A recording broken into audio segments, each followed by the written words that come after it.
Hindi ko po sinasabi na i-give up natin.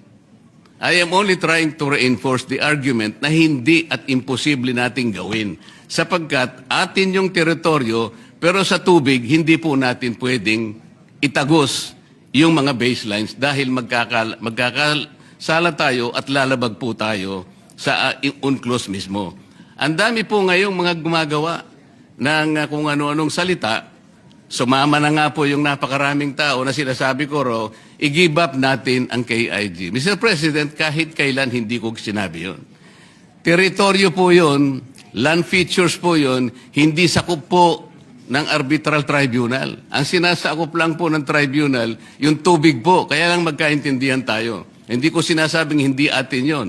Teritoryo na natin yon dahil occupied na po natin yon.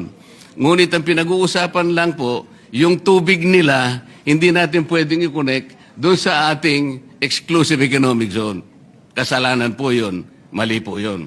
Kaya yung nagsasabi po na, ayun po, dahil ina-advocate ko rin po na i-give up natin. Saan naman po kayo nakakita ng ganun, Mr. President?